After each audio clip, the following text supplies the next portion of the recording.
so what we're going to do today is we're going to make some sushi. Now it's something that I often buy when I'm working, and it's something I'm really missing already.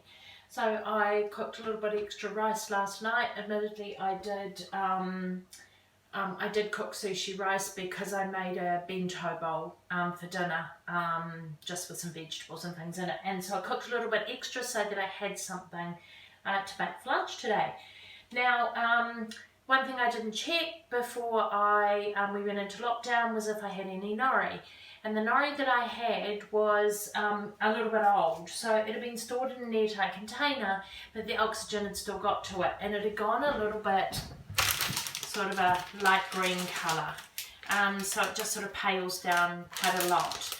I still wanted sushi though, so I turned my oven on to 200, onto quite high on fan bake. And I just popped the nori onto a tray and just baked it off so that it brought out some of the natural flavours. I'm hoping that it's gone a little bit crisp again, so it's not too chewy, but it just freshens it up a little bit so that I could actually use it. I've also done all my prep here, so I didn't have cucumber, so I've got some capsicum, red capsicum, some carrots, some lettuce, some spring onions. I had some mint in the garden, so I shredded that up. Now my niece really loves gherkins in her sushi, so I've got a little bit of sauerkraut here. I didn't have gherkins. I've also got some cream cheese, and I just mixed a can of salmon, just a little can of salmon. You could use salmon or tuna, with a little bit of mayonnaise. If you've already got in the mayonnaise, then you don't need to add in the extra mayonnaise, but I just added about a teaspoon in just to moisten it and make it stick together. Now a couple of other things you need. You will need a sushi mat. This one you can see is well worn. Pop that down on your bench in front of you so that the strings are going that way, because you want to be able to roll it up. Pop your nori on top. I always do shiny side down. I don't know if that's the right way, but that's what I do. Now the other thing is the rice will stick to your hands really bad.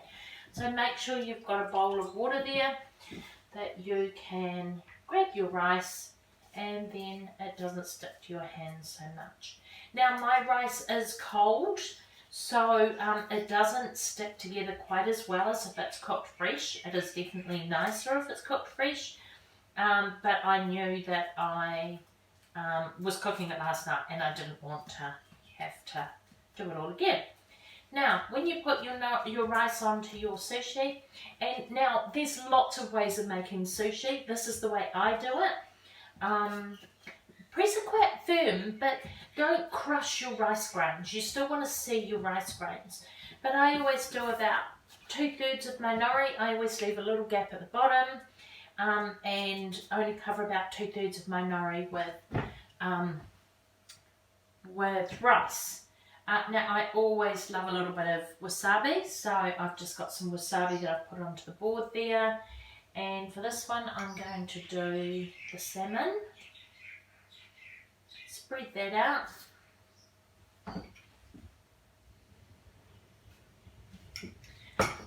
A little bit of spring onion that I've cut long ways, so I've got nice long pieces. It makes it easier to cut your nori if you put long pieces rather than short pieces in it, and then they don't fall out all the time. Obviously with capsicum you're really restricted by things like the length of the product. So I'm also going to put some lettuce in here. I want to try and make it as healthy as I can, so I'm getting as many vegetables into it as possible. Now make sure that both your rice and your vegetables are spread out evenly along the width of your seaweed, because then you're not going to have loose ends that fall apart when you're cutting it. Okay, so now when I roll it, I grab the mat between my thumb and that next finger. I put the other 3 fingers over the top of my filling, and then just roll the mat and the nori over. I put my hand on the top of the mat and pull slightly back, and that just brings all your fillings into the centre and makes it quite firm. Then I run some water, just a little bit. I'm not saturating it. I'm just going to make it a wee bit soft and sticky across the end of my nori, and then roll it up. Now this one hasn't rolled really well or stuck, so I'm just going to tighten it up a little bit again. And there I've got my, and I'll just round it off a little bit because I've got a little bit of a crease at one side, and there's my first roll done. Now another idea that I really enjoy doing is, if you haven't got any nori, is if you have any rice paper, it's also really good to use to wrap with rice in it and vegetables. So they come like this, they're quite flexible but they're quite crisp. So you just throw those into a bowl of warm water, that softens them up a little bit. Wait until they've softened up.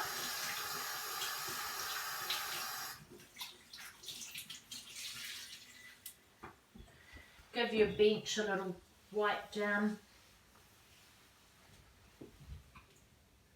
I'm just going to try it. Take your sheet of nori, your sheet of rice paper out of the water when it's nice and soft. Shake off as much water as you can. Pop it onto your bench. We could do exactly the same thing as we did with our sushi. Wet your hands so the rice doesn't stick. And I'm putting, I might put a little bit less rice in than that. So just a small handful of rice.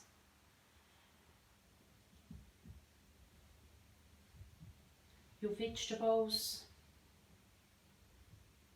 Gee, I think I'd like a little bit less than that even. You don't want to overfill these because then it just gets too hard to roll them in your rice paper splits. Lots of nice green vegetables in there. This one, of course, mint or coriander or anything like that in the way of herbs will be amazing in here.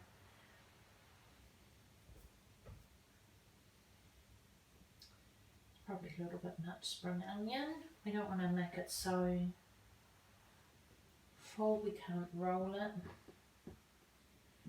Okay, so it's quite nice while this has been sitting here.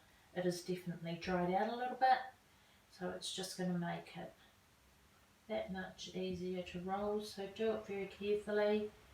Fold your ends in just to seal everything in and roll that up.